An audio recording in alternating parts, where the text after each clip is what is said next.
Hey. No, I don't mean hey. I mean hey.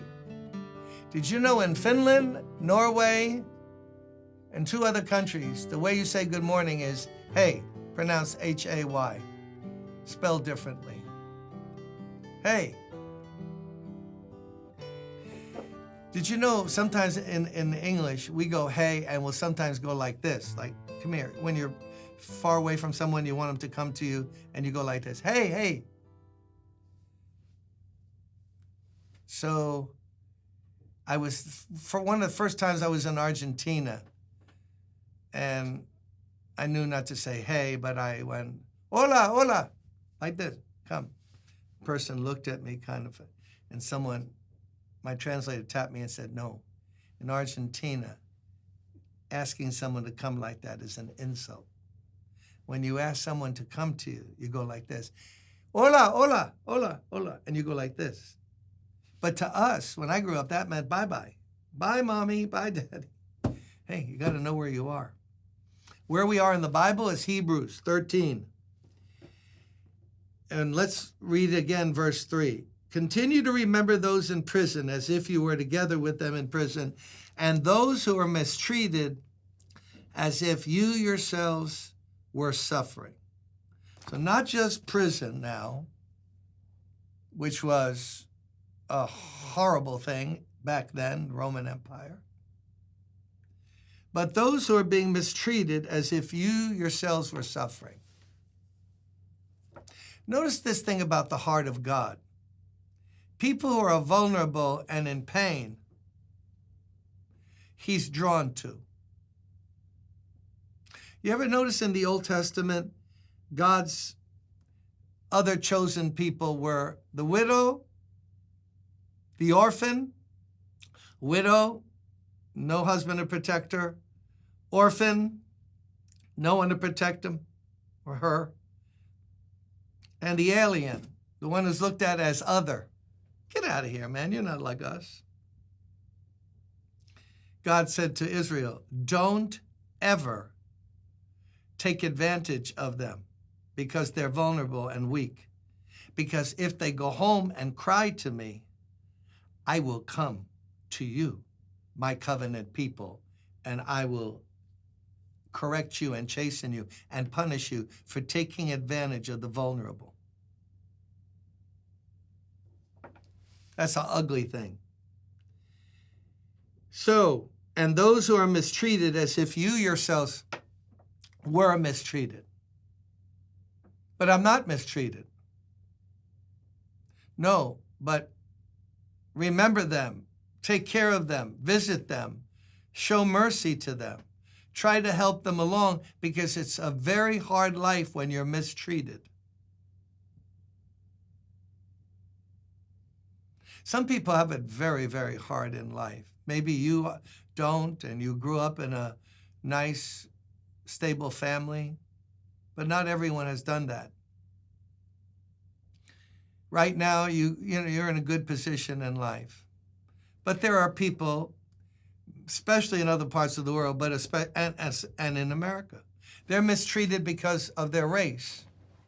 They're mistreated because of their lack of education or a handicap they have. And they're ADD and severely, and people make fun of them. People are cruel. Did you ever notice that some of the cruelest things are done in school? Isn't it terrible now with social media? Kids are committing suicide because they pile on them on social media and ridicule them, mock them, shame them. We should every day, because sometimes you can go looking for it, but usually it'll come to you. Every day we should have our antenna up. Is someone being mistreated? They're down, they're discouraged.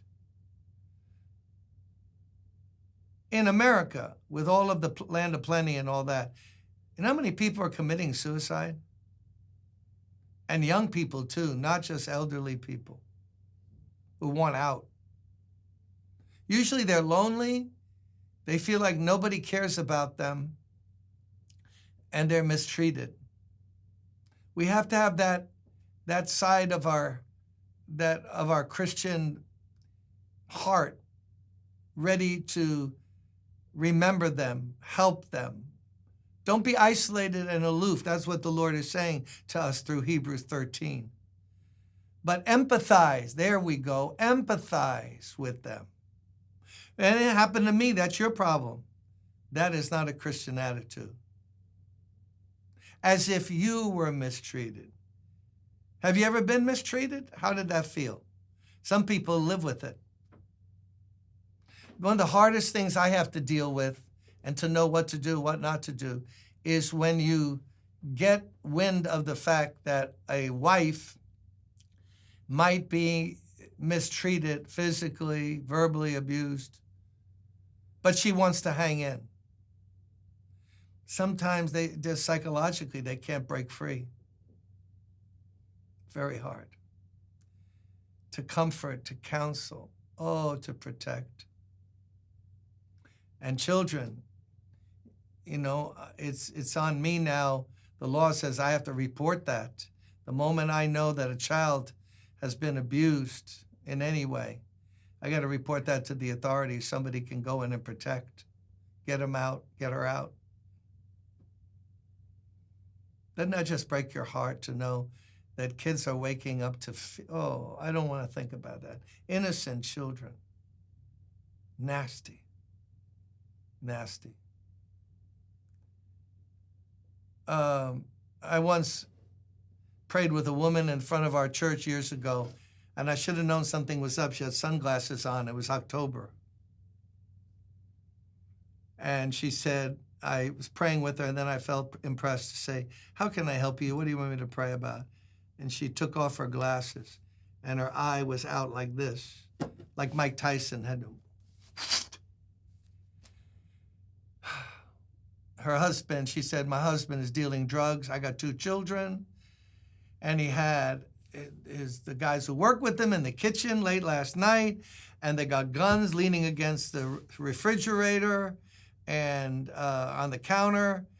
And I told him, you're not going to cut drugs. You're not going to count your money here. I got my children here. He said, oh, yeah? In that case, we got her out, thank God. But it's so complicated.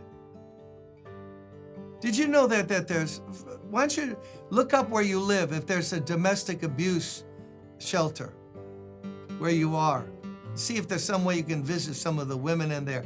In New York, it's highly, highly sensitive information. We just went over there, and one of the ministries here, New Hope, went over to give the ladies a spa treatment, and one of the men who went was a barber. He cut the kids' hair, but you can't give pictures of them. You can't even give the name of where we went, where they went. Blessed are they for doing that. And the women, they don't know who to trust. They're scared to death because these predators try to track at them, go after them. Come on, today, if God gives us this week, let us remember that not only those in prison, but those who are suffering, who are being mistreated, as if you were mistreated. Oh Lord, give us that kind of heart. Have a good day. Amen.